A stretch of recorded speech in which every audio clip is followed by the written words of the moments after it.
Saudara, silahkan tonton videonya sampai habis.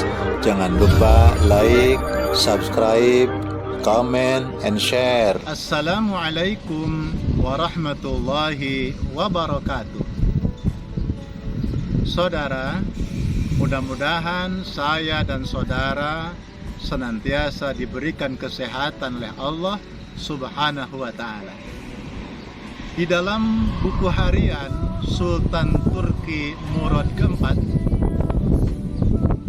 beliau mengisahkan pada suatu malam beliau merasakan kegelisahan yang sangat, tapi beliau tidak tahu apa penyebabnya. Lalu beliau memanggil kepala pengawal, lalu menceritakan apa yang dirasakannya itu. Kemudian mereka keluar dari istana. Sebagaimana kebiasaan sang sultan, selalu belusukan di malam hari dengan cara menyamar. Tibalah mereka di sebuah lorong kecil dan menemukan sesosok tubuh laki-laki yang tergeletak di atas tanah. Lalu sang sultan merunduk sambil menggerak-gerakkan tubuh lelaki itu. Ternyata dia sudah meninggal dunia.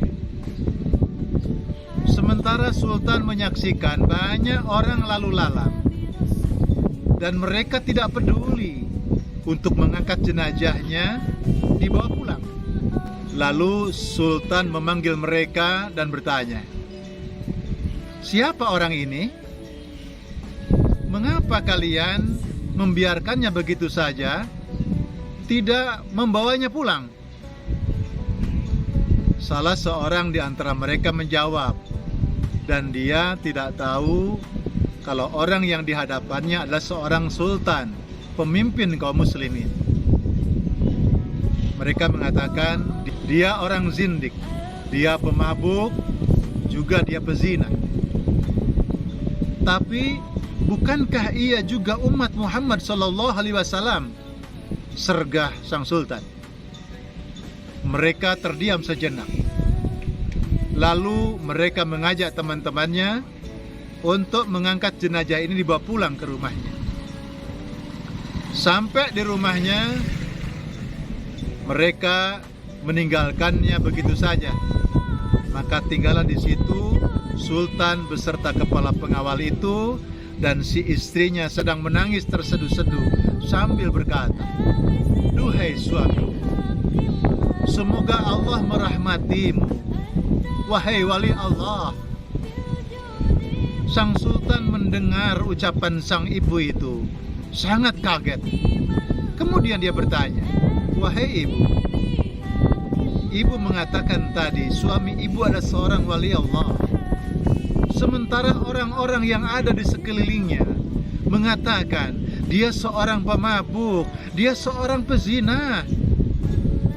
Kemudian sang ibu menjawab, "Wahai tuan, itu sudah aku duga akan terjadi seperti ini. Suamiku selalu melakukan hal-hal yang mereka tidak tahu. Suamiku keluar rumah di waktu malam, mendatangi pedagang-pedagang, toko-toko yang menjual minuman keras. Lalu beliau membelinya dari para pedagang itu sekemampuan uangnya. Lalu botol-botol minuman keras itu dibawa pulang dan kemudian ditumpahkan di toilet sambil berdoa, 'Ya Allah, malam ini aku sudah meringankan dosanya kaum muslimin.' Lalu suamiku keluar rumah lagi, mendatangi rumah-rumah pelacur, dan dia memberikan sejumlah uang sambil berkata, 'Malam ini engkau sudah berada dalam bayaranku, maka tutuplah rumahmu sampai besok pagi.' Kemudian suamiku pulang dan berkata kepadaku, 'Semoga Allah meringankan dosanya para pelacur itu.' dan meringankan dosanya para pemuda. Meleleh air matanya sambil mendengarkan perkataan sang ibu itu. Kata sang ibu, "Wahai Tuan, dahulu aku pernah berkata kepada suamiku, 'Wahai suamiku, apa yang engkau lakukan ini sangat beresiko. Jika suatu saat engkau mati, maka tidak ada orang yang akan peduli kepadamu. Bahkan tidak ada orang yang akan menyolatkanmu. Tidak ada orang yang akan menguburkanmu.'" Suaminya tersenyum sambil berkata kepada istrinya, "Duhai istriku, jangan khawatir. Bahkan justru yang akan menyolatkan jenazahku pemimpin kaum muslimin." Sontak sang sultan menangis dan sambil berkata, "Wahai ibu, sesungguhnya akulah pemimpin kaum muslimin. Akulah Sultan Murad IV." Maka sang ibu kaget terbelalak mendengar itu. Dan kata sang sultan, "Ibu, besok pagi insya Allah aku yang akan merawat jenazah suamimu, yang akan menyolatkannya, yang akan menguburkannya, yang akan diikuti oleh para ulama dan para masyarakat yang akan mengikuti prosesi ini." Subhanallah, sebuah pelajaran yang sangat berharga untuk kita semua. Apa itu? Di dalam melakukan suatu amalan, di dalam melakukan amal kebaikan, fokus semata-mata yang kita kerjakan untuk mengharapkan ridho Allah, bukan ridho manusia.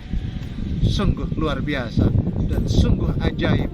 Amal perbuatan seorang laki-laki ini mampu menyentuh hati sang sultan, sehingga ada kegelisahan sang sultan terhadap suatu persoalan rakyatnya, dan dipertemukan oleh Allah Subhanahu wa ta'ala, mengabulkan suatu doa hamba Allah yang soleh, hamba Allah yang tulus, hamba Allah yang setiap amalnya semata-mata untuk mengharap ridho Allah Subhanahu wa ta'ala. Demikian, semoga bermanfaat. Billahil hidayah wa taufiq. Assalamualaikum warahmatullahi wabarakatuh.